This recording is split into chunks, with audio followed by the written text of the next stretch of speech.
Então vamos continuar nosso assunto sobre batalha espiritual. Já temos conversado sobre algumas coisas. Ontem nós estávamos falando sobre o início do outro reino, né? Que batalha espiritual é a batalha entre dois reinos, senão não seria uma batalha espiritual, né? Então, a gente já sabe que é o reino de Deus. O outro, o reino das trevas. Então, ontem, tudo que nós estávamos conversando, conjecturando, né? Pensando a respeito, aproveitando o gancho que alguns autores já deixaram para nós, alguns pensadores, né? Então, estava falando principalmente sobre a origem deste outro reino, né? Então, as conjecturas que nós estávamos divagando sobre elas, né?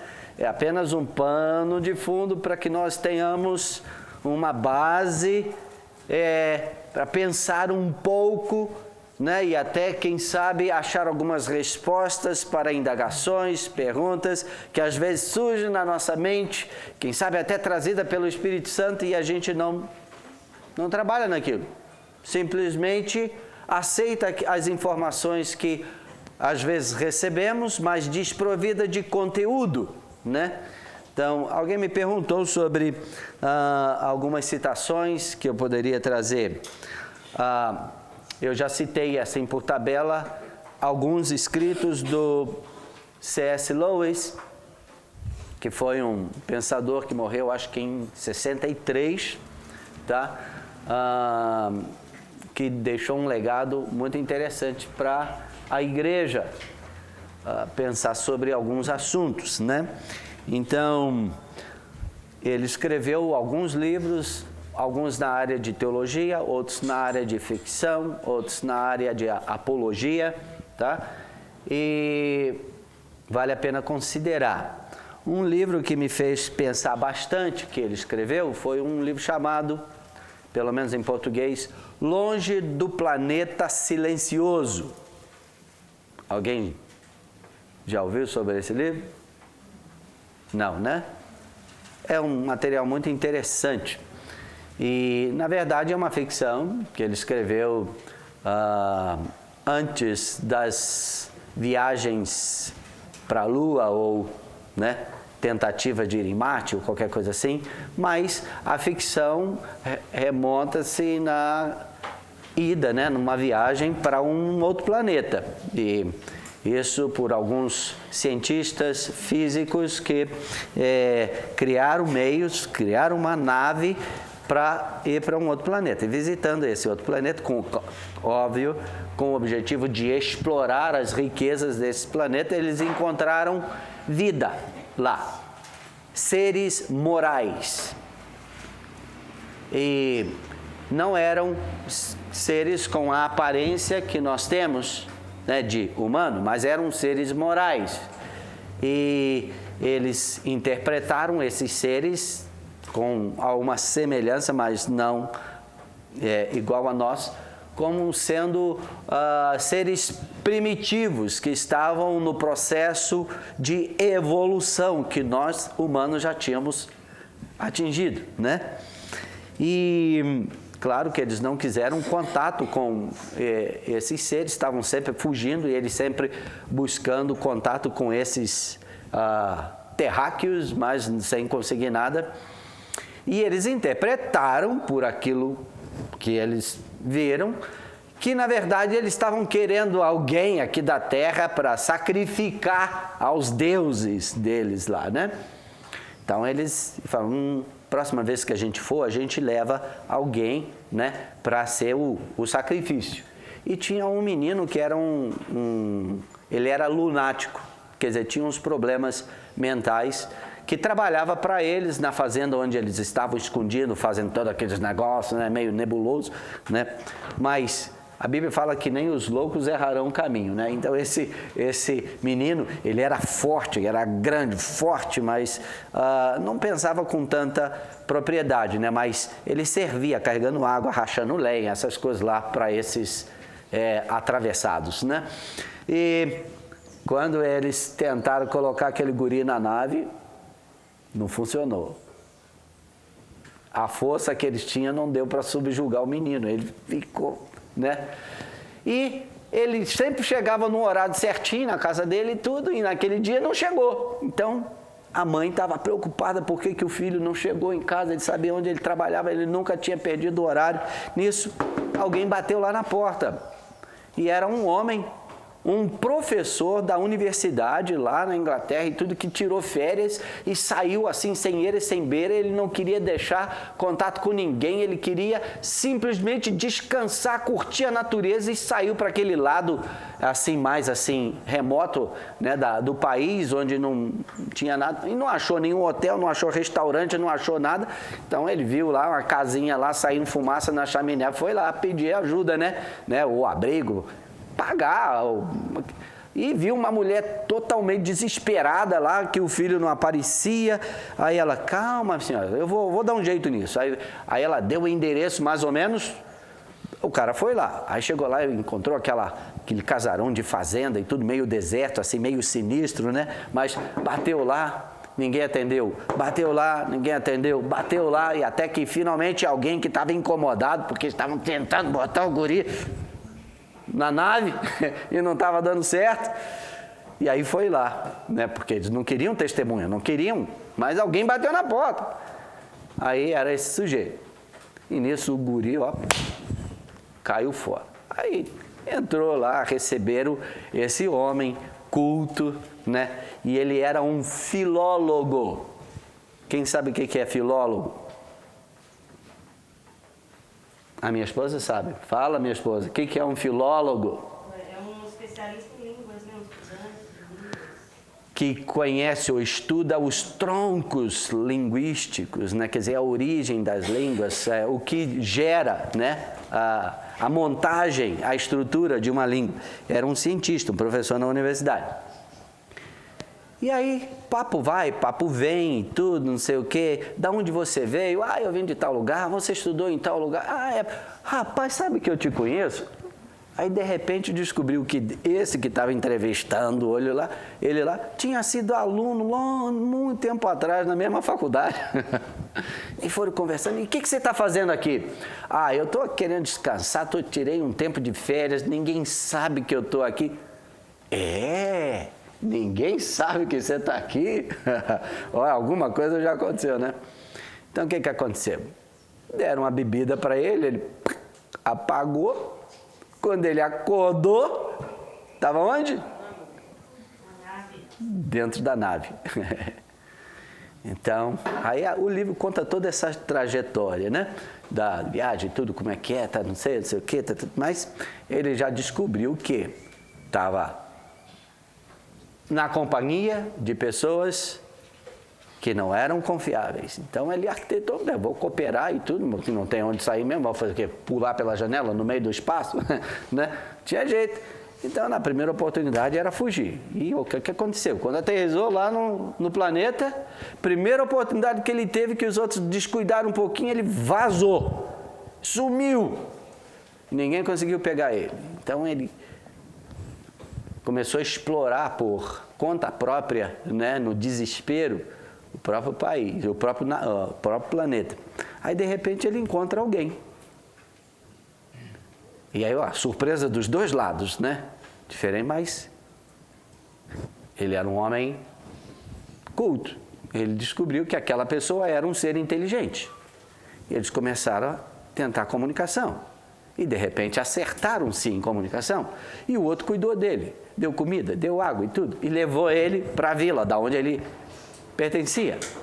E ele ficou lá um tempão. E acabou aprendendo a língua deles. Porque ele era treinado nisto, né?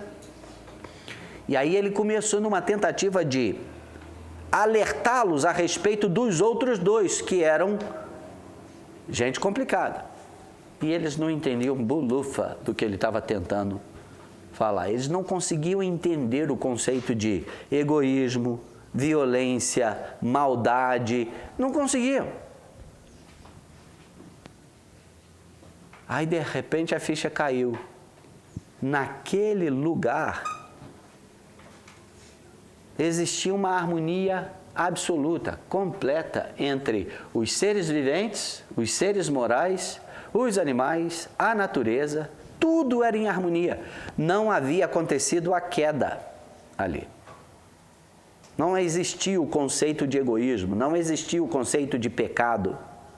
Era uma total harmonia. E os seres que estavam tentando entrar em contato com os terráqueos, lá na realidade, eram anjos, amando de um querubim, que era o governador de todo o planeta. E o que é que ele queria? Ele queria informação sobre o outro planeta silencioso. Olha o título do livro, Longe do Planeta Silencioso. Ou seja, a Terra se tornou um planeta silencioso. Aí depois, lá pelas tantas, né, quando eles se encontraram, né, o querubim acabou tendo esse homem na sua presença. A verdade era o seguinte, ele falou assim, quer dizer, aí a informação veio ao contrário, né, o terráqueo que foi instruído. Deus, o Criador, criou o universo todo e criou os planetas. E ele colocou um determinado planeta debaixo do governo de um determinado querubim. Só que esse querubim, junto com os seus, se rebelaram contra o Criador. E aí o que aconteceu é que esse planeta se tornou um caos, houve uma explosão, houve uma confusão lá, tudo foi destruído. E então Deus, o Criador, isolou esse planeta do restante, para que não houvesse nenhuma influência que pudesse contaminar os demais. Então ele se tornou silencioso, incomunicável. Mas ele tinha ouvido que o Criador não ia aceitar uma aberração na sua criação. E ele começou um processo de restauração deste planeta. E eles estavam muito curiosos para saber qual plano era este que o Criador tinha arquitetado para redimir, para restaurar aquele planeta silencioso. É uma viagem legal.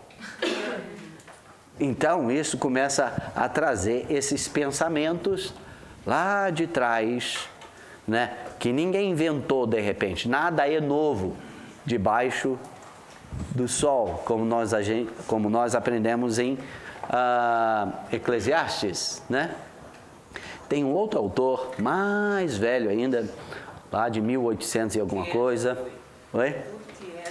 Já foi, né? Pois é. Então, o nome dele é Pember. E ele escreveu muitos livros nessa área também de teologia. E tem 2 livros que eu achei. Um é bem dentro dessa área de batalha espiritual, né? E cujos títulos são 2 volumes, cujo título dos 2 volumes é As Eras Mais Primitivas da Terra. As Eras Mais Primitivas da Terra, volume 1, volume 2. Então ele compartilha ali muito sobre batalha espiritual, sobre alguns desses pensamentos que eu tenho compartilhado com vocês, né? Então, porém, tudo isso é dentro desse contexto que ontem eu repeti várias vezes para vocês, que é o quê? Conjecturas. Você não pode fazer disso uma doutrina, mas que oferece subsídio material para que você pense a respeito daquilo que está ao nosso redor, mas que também de alguma forma deixa em evidência os atributos de Deus, ou o caráter de Deus, a pessoa de Deus, que não se nega. Ele é o mesmo ontem, hoje e o será para sempre, né? Então, da onde começou este chamado, conhecido reino das trevas, né?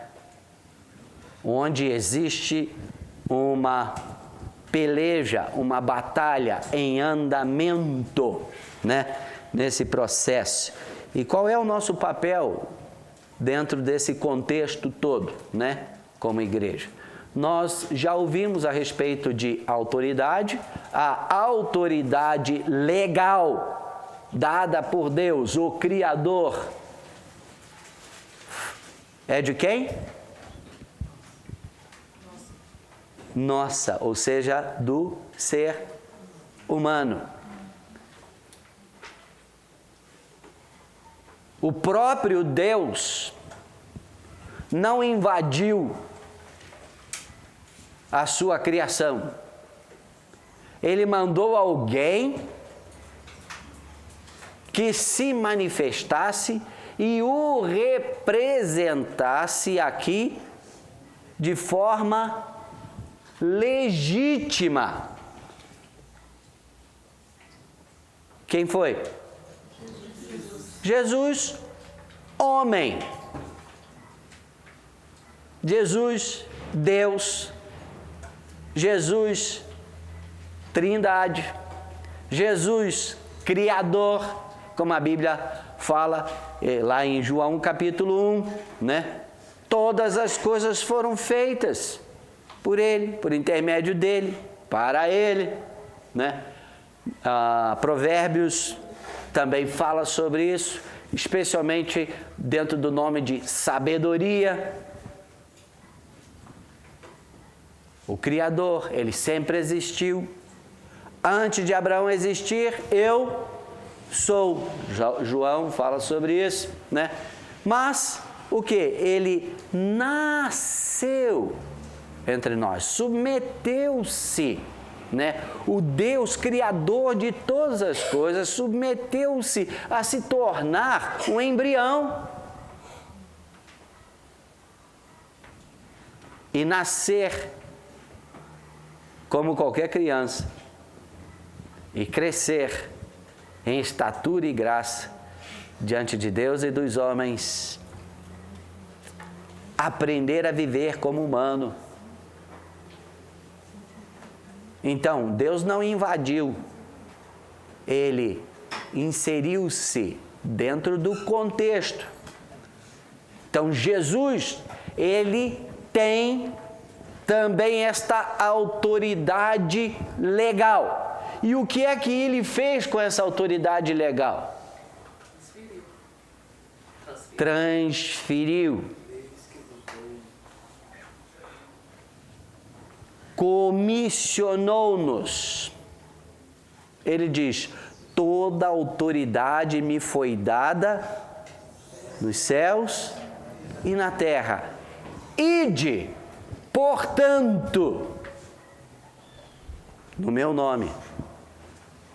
Quer dizer, Ele transferiu, eu vou para o Pai, não deixarei vocês aqui sozinhos ou órfãos, enviarei o Consolador, o Espírito Santo, alguém que vai fazer esse link, né? Essa ligação entre os céus, ou o trono de Deus, a terra, onde vocês estão, e vocês vão, estendam o reino. Certifiquem que a vontade do Pai será feita aqui na terra, assim como ela é feita nos céus. Ele não invadiu. Satanás não tem esse poder também, porque ele não tem legalidade. E lá na frente, ele vai até conseguir uma certa legalidade. Então, o anticristo vai ser um protótipo do que foi a manifestação de Jesus. Por isso ele terá não apenas o poder, mas a autoridade legal de fazer tantas coisas. Mas isso porque a igreja, conforme algumas teologias ou alguns pensamentos, já vai estar fora do contexto, e ele terá essa liberdade, até que Deus soberanamente, aí não depende de A ou B, não depende de nenhum está a favor ou não, soberanamente vai agir Mas é lá na frente. Mas até que isso aconteça, a responsabilidade está em nossas mãos. Então, nós precisamos eliminar alguns mitos, tá? A respeito de batalha espiritual, como também de oração ou intercessão, né? Batalha espiritual, esse assunto é um assunto que exerce um certo fascínio na vida de pessoas. Qualquer coisa que lida com o mundo espiritual exerce fascínio em muita gente. As pessoas se sentem atraídas pelo invisível, atraídas pelo místico, atraídas por poder.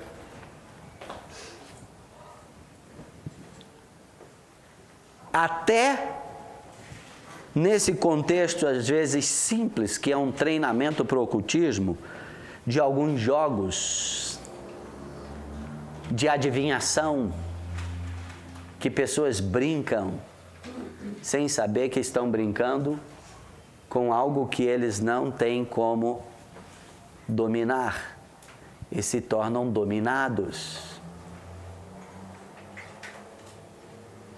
E muitos acabam cometendo sérios crimes por causa de alguns jogos que brincam com o oculto, um mundo da dimensão que nós não temos a permissão de ver, a não ser que Deus abra nossos olhos. Esse é o ocultismo. E é tão sério esse negócio que lá na Bíblia a palavra de Deus para o seu povo é: todos aqueles que se inclinarem para este lado. Qual que era a ordem de Deus?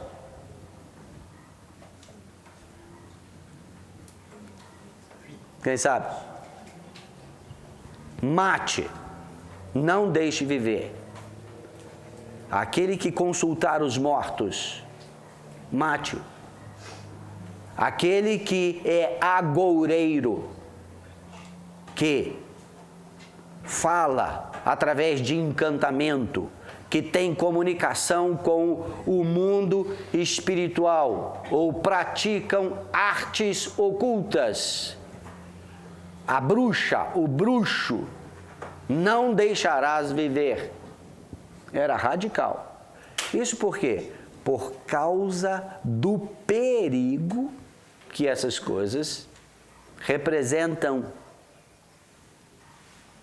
Então Deus foi bem radical em relação ao seu povo. Não deixe que essas coisas aconteçam no vosso meio. Mas, por quê? Porque isso exerce um fascínio muito grande na vida das pessoas. E hoje nós estamos vivendo realmente numa época de ascensão do ocultismo. Um avivamento espiritual. Quando eu falo avivamento espiritual, não estou falando da igreja, eu estou falando do ocultismo. E um dos grandes responsáveis para que isso acontecesse, ou seja, uma estratégia que foi usada pelo inimigo, foram os livros e filmes de Harry Potter,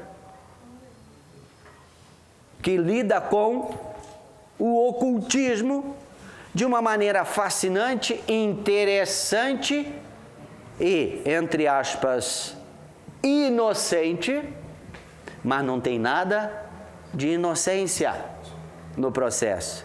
E o que tem de crianças, adolescentes, jovens e também adultos, incentivando e se alimentando e despertados em suas curiosidades a respeito do mundo espiritual, estão avançando nessa direção por causa desse despertamento espiritual.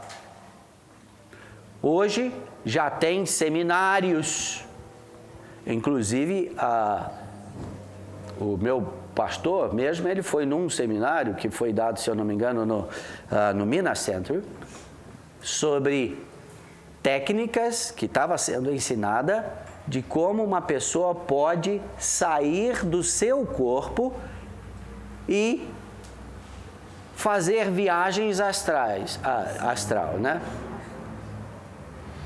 Técnicas. Isso é ocultismo.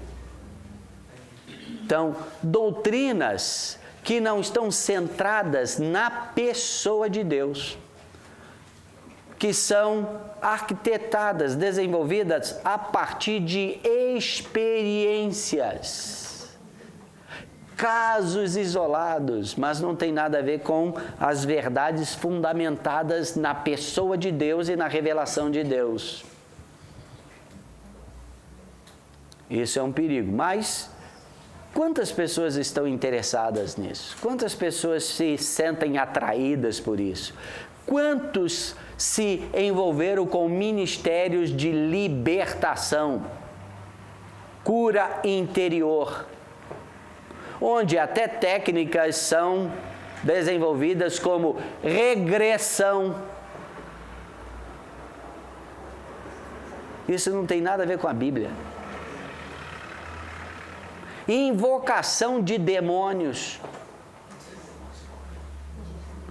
interrogatório que se faz a demônios. Isso tudo é ocultismo. A Bíblia não abre espaço para que nós façamos tal coisa. Mas isso exerce um fascínio. Vocês já devem ter lido alguma vez aquela lista que está em Gálatas capítulo 5 sobre obras da carne, né? E tem lá uma palavrinha chamada feitiçarias, como obra da carne. O que é feitiçaria?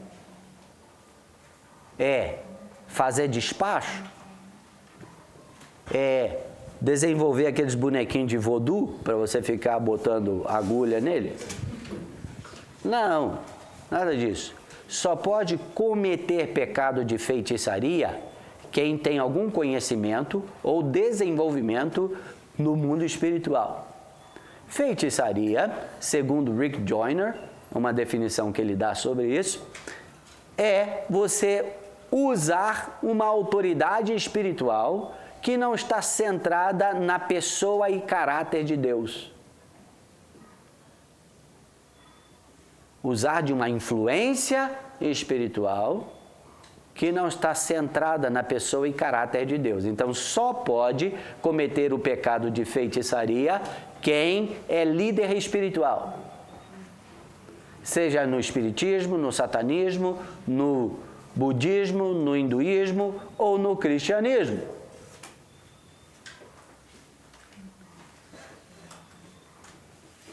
Se tornam feiticeiros. Foi estranho, né, professor? Essa você falar cristianismo com pessoas que fazem dentro do cristianismo. Sou estranho. Cristianismo, no caso, seria um sistema religioso, né? Reconhecido como cristianismo, que pode ser dividido em catolicismo, né? Evangélicos, protestantes, ortodoxos, né? E assim por diante, que tem a sua origem na pessoa de Cristo, mas não significa que estejam em harmonia com o ensinamento de Cristo, correto? Então, pastores podem cometer o pecado de feitiçaria. Líderes espirituais, líderes de louvor, pessoas que têm dons, principalmente na área de profecia, podem cometer pecado de feitiçaria. Por quê? Usam de uma autoridade espiritual, de influência e domínio sobre pessoas, mas que não está centrado na pessoa e caráter de Deus. Isso significa que quem vai ficar em evidência é a pessoa, não é Deus. E se há alguma coisa que Deus não nos permite na sua palavra, é que qualquer pessoa que ocupe a posição ou função de liderança espiritual ou sacerdotal, domine sobre pessoas. Deus não nos criou para dominar ninguém e nem para sermos dominados. Nem Deus domina, e ele teria o poder para isso, e até o direito. Mas ele, ou nós somos constrangidos pelo seu amor, ou ele trabalha conosco em cima de influência. Agora, influência não é obrigação, você só aceita se quiser, né? Ele não domina com tirania sobre nós. Então, tem pastores que agem como se fossem os donos da igreja, os donos das ovelhas. Mas quem é que morreu por cada pessoa e ressuscitou? Foi Jesus. Isso é muito perigoso. Então nós precisamos, Deus nos dá isso, nos garante isso. Precisamos da liberdade até para cometer erros. Nós devemos ter liberdade até para cometer erros. Mas quando alguém domina sobre nós, essa liberdade nos é tirada. Então nós vivemos para fazer a vontade daquele que domina sobre nós. Então, quando alguém está exercendo o pastorado ou o serviço sacerdotal, sem ter essa revelação de quem Deus é, qual é o propósito de Deus, quem nós somos, é muito fácil dominar e impor a sua vontade, a sua teologia, o que ela pensa ser a verdade, ou o chamado, ou a vontade de Deus sobre os outros. Não se tem esse direito. Então, batalha espiritual confronta tudo isso ou participa de tudo isto. Então, aqueles que são super espirituais e envolvidos até o pescoço nesta área, têm a tendência de ver demônio em tudo. Tudo tem demônio. Qualquer coisa que não está dentro da normalidade, segundo o ponto de vista dessas pessoas, tem demônio por trás. Tem alguns que vão, assim, visitam a casa dos outros, né, e falam assim, eu estou vendo um demônio atrás desse quadro. Já viu? Eu já vi tantas pessoas queimarem coisas que não tem nada a ver com o mundo espiritual, nem com Deus, nem com o diabo, são simplesmente coisas neutras. Mas porque um determinado profeta ou profetisa, cheio de Deus, da revelação do Senhor, foi lá. É por isso que tem doença nessa casa, é por isso que não tem prosperidade nessa casa, tem demônio aqui, tem demônio aqui, tem demônio aqui, e fazem, né, uma limpeza no ambiente. Gente, presta atenção. Isso chama-se imaturidade. E algumas pessoas até com boa intenção, né, zelosos, querendo realmente acertar, querendo agradar a Deus, se submetem a tais situações sem qualquer contestação. Sem nem ter a coragem de perguntar, mas por quê? Então, isso gira em torno da religiosidade, da espiritualidade e tem a ver com feitiçarias. Então, tem aqueles que agem dessa forma, são caçadores de fantasmas, literalmente. Conhece esse filme, né? Esse desenhozinho, Caçadores de Fantasmas? São caçadores de fantasmas, caçadores de demônios. Isso está dentro do contexto de batalha espiritual, mas não edifica ninguém, não liberta ninguém, tá? Pelo contrário, gera nesses que se submetem a tais ministérios uma dependência emocional e espiritual daqueles que exercem o ministério. Mesma coisa acontece com cura interior. Está centrado dentro do mesmo processo. Conhecereis a verdade, e a verdade os libertará. se o Filho vos libertar, verdadeiramente sereis livres. Isso é ponto final. Não tem a necessidade de alguém revirar o seu coração suave. Se o Espírito Santo não fizer isso, quem que tem autoridade para fazer isso? Talvez o melhor que possa revirar o seu coração é um cardiologista. Mas nenhuma outra pessoa teria essa função. Então nós precisamos conhecer a verdade. Então a batalha espiritual, este assunto, ele pode trazer muitos desequilíbrios na igreja, na vida de uma pessoa, e também abre espaço para enganos. Me lembro de uma experiência que eu ouvi, que aconteceu numa determinada igreja, que o dom de profecia foi tão enaltecido, dado tanta importância, que aqueles que estavam ocupando esse processo, né, através de profecias e palavras e coisas tremendas assim, né, bem dentro desse contexto do espiritual, tomou conta da igreja. Até que chegou a um ponto que o Deus Todo-Poderoso estava falando: vocês nem precisam carregar consigo ali a Bíblia, que é só papel. Afinal de contas, eu estou no meio de vós, eu falo com vocês boca a boca, e eu quero que vocês façam um sacrifício a mim, um holocausto de aroma suave, queimando suas Bíblias. E houve literalmente um holocausto de queima das Bíblias, culto solene. Depois que isso estava acontecendo lá e tudo, o que se ouviu foi uma grande gargalhada no local.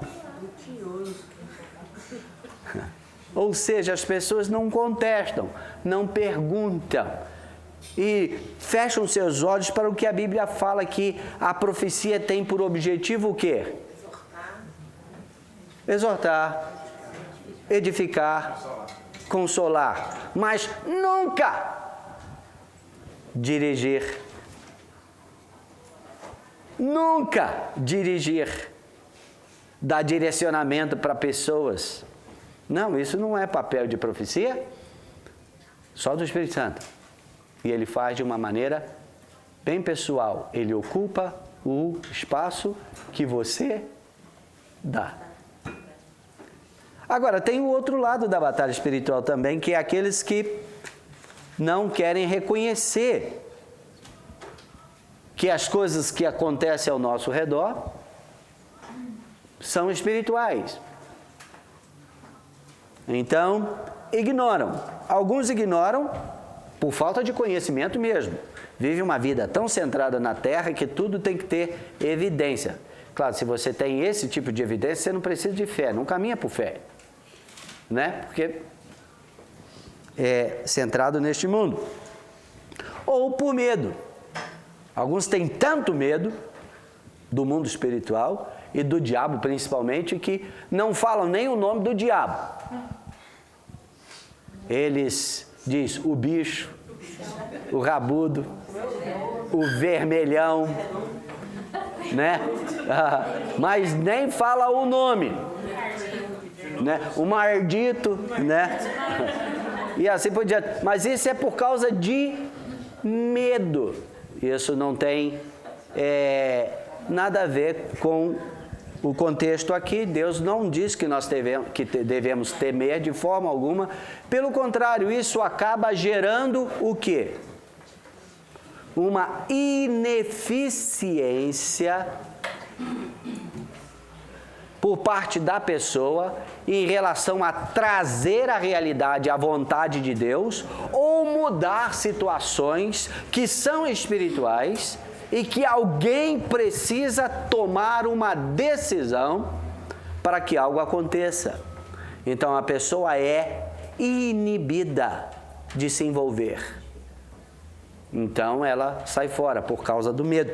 E isso é uma vitória para as trevas, né? Alguém já disse uma certa vez, você só precisa não se envolver, não fazer nada para que o mal cresça e se desenvolva. Quer dizer, fique indiferente, não olhe para nada disso. Então, você permite que o mal cresça e se desenvolva. Então, a verdade precisa confrontar a injustiça. E isso faz parte de batalha espiritual. Então, não existe, presta atenção, não existe um ministério chamado batalha espiritual. Não existe um ministério chamado batalha espiritual. Batalha espiritual, você querendo ou não, está nela. Você acreditando ou não, você está envolvido. Você sendo treinado ou não, você está envolvido nela. É o dia a dia. É a vontade de Deus, a natureza de Deus, o propósito de Deus, que Ele deseja e que nós precisamos entender, deveríamos estar buscando isso para prevalecer neste mundo, ou vai ser a natureza do diabo, que é matar, roubar e destruir.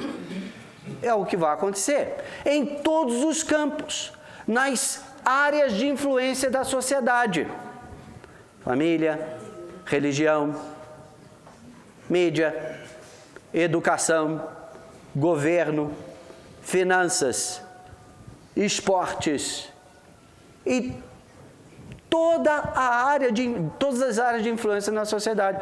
É um campo de batalha espiritual.